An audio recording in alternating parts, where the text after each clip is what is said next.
mau buang najis, pincang-pincang digotong orang. Selesai buang najis dia bangun mau pulang, pegangan tiang kapal terpeleset jatuh di atas tumpukan najis. Terjadi keajaiban, yang struknya sembuh, lumpuhnya hilang, berangkat digotong-gotong pulang jalan gagah sekali. Tapi orang kampungnya heran, ente sudah sembuh? Sudah. Berobat di mana? Kok begitu paten? Di kapal Nuh. Masih banyak.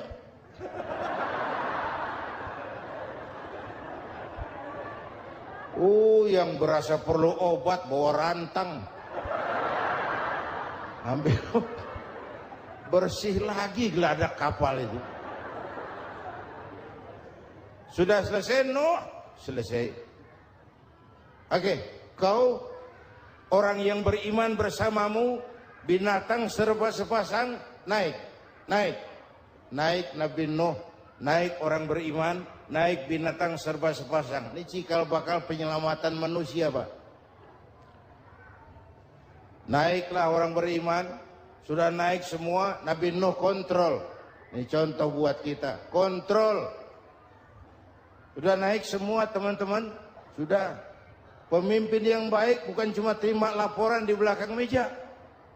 Laporan itu yang mana juga bagus. Sama juga kampanye yang mana juga merdu. Kalau aja yang dihitung. Pernah ada calon bupati kampanye janji, kalau saya berhasil kita akan banyak bangun jembatan di daerah kita. Dia tanya, Pak, nggak ada sungai di kampung kita, Pak. Dia bilang, sungainya kita bangun sekalian. Udah kadung janji, mana pula orang mau bangun sungai ini. Saudara-saudara, kontrol. Jangan cuma tunggu laporan di belakang meja, semua laporan bagus. Ya, Bu? Bu?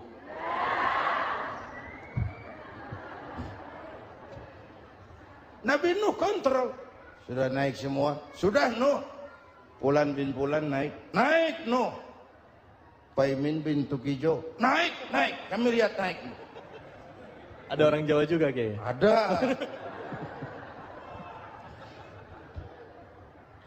Sudah kontrol. Kanan anak saya ikut nggak naik kapal? Kami tidak lihat itu, Nuh. Kanan. Ini potret. Bapaknya aktif ke masjid, ibunya rajin ke majelis taklim, anaknya keleleran kemana-mana. Bukan di sini, di Prancis. Udah di sini insya Allah sama.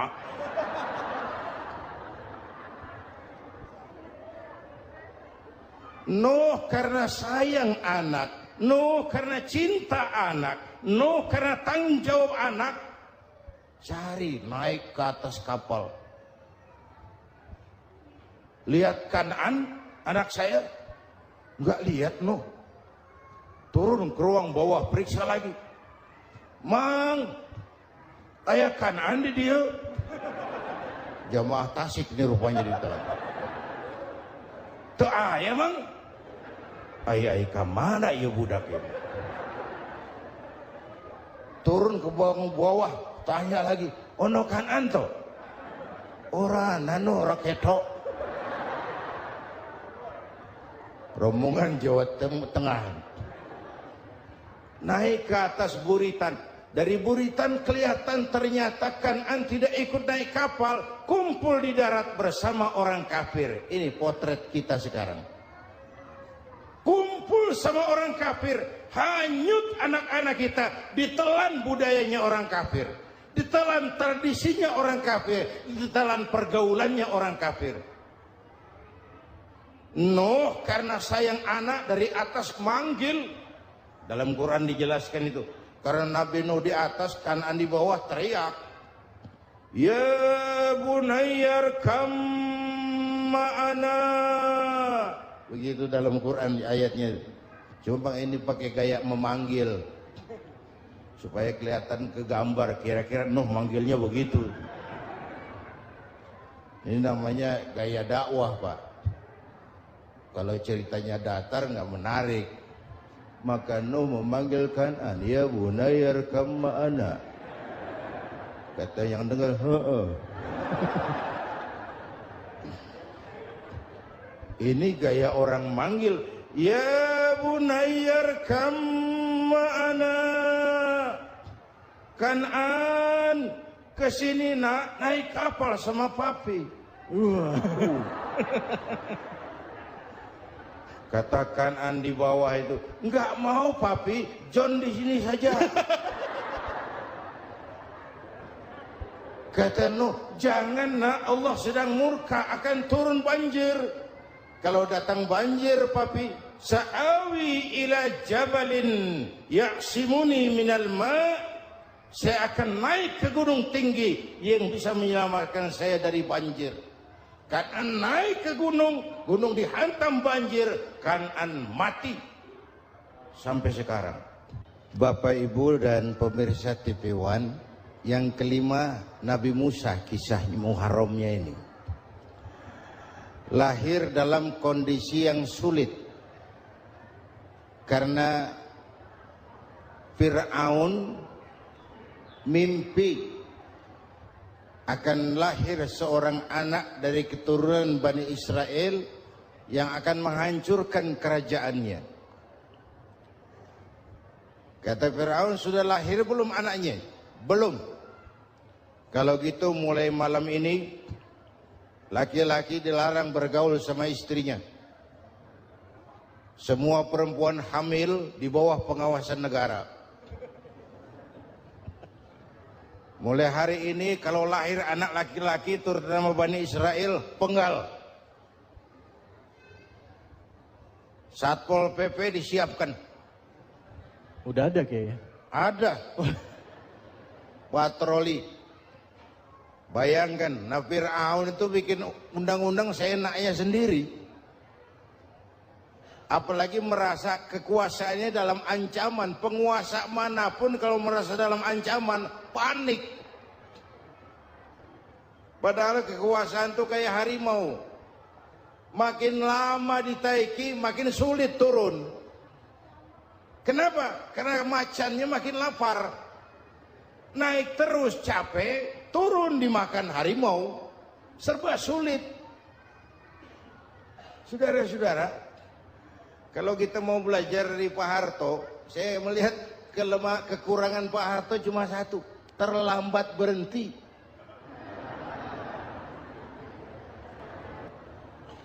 Terlambat berhenti. Di sekelilinginya banyak tukang jilat, tukang semir. Pak, kalau tidak ada bapak kami bagaimana, Pak? Saudara hadirin yang saya hormati, maka sering saya ingatkan, temanmu yang sejati adalah teman yang membuat kamu jadi benar, bukan teman yang selalu membenarkan kamu. Berapa banyak pejabat-pejabat hancur karena selalu dibenarkan oleh lingkungannya. Bapak benar, Pak. Bapak bijaksana, Pak. Itu tepat, Pak. Benar. Buang angin pun, kata kelilingnya, oh Bapak sehat.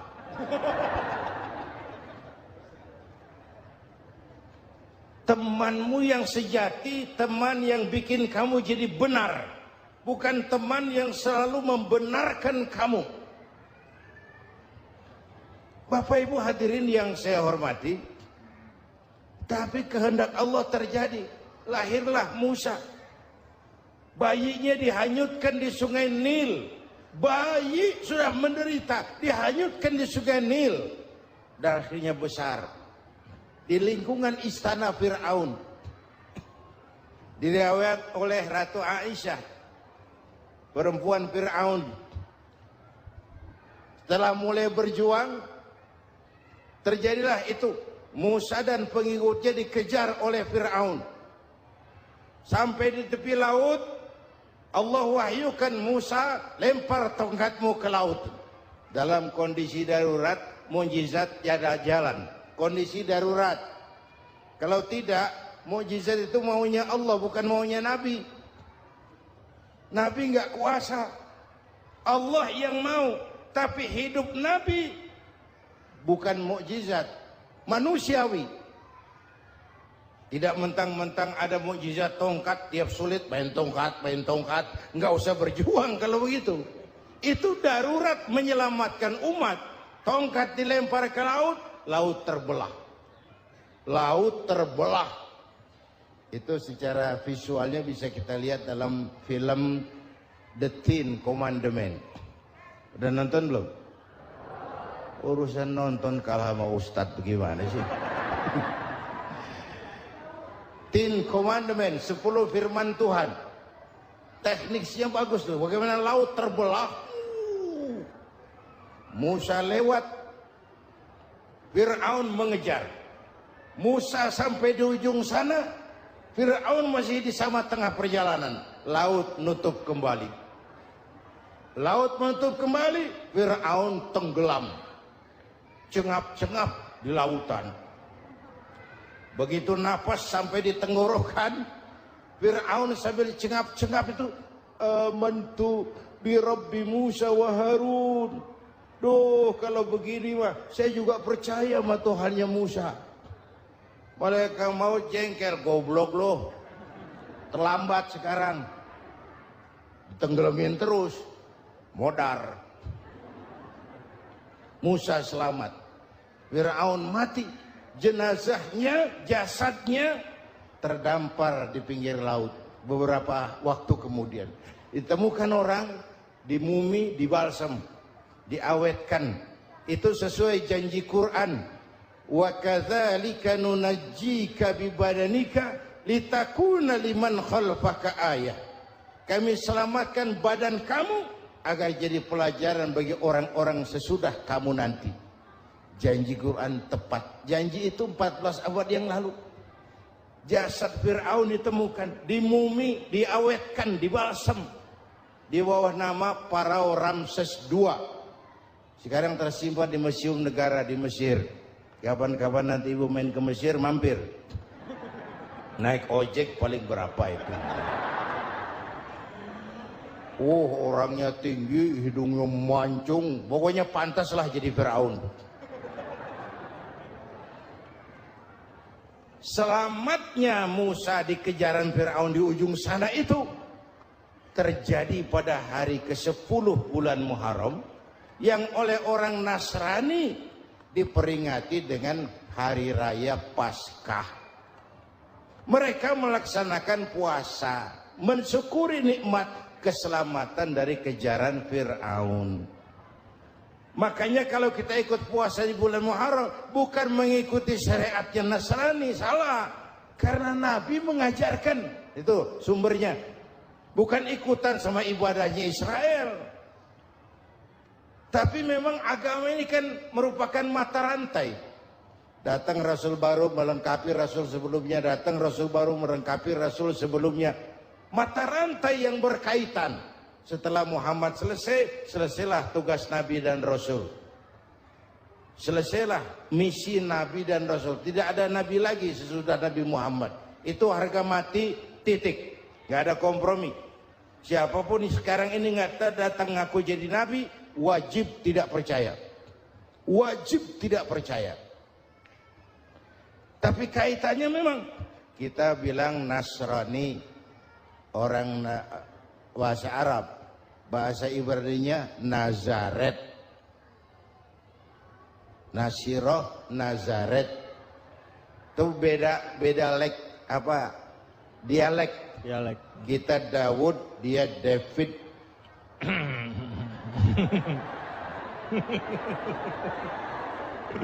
Ibrani. Kita Ali, dia Alek. Kita Sulaiman, dia Solomon. Kita Camat, dia Comot. Ini yang ngomong ini comot sembarangan.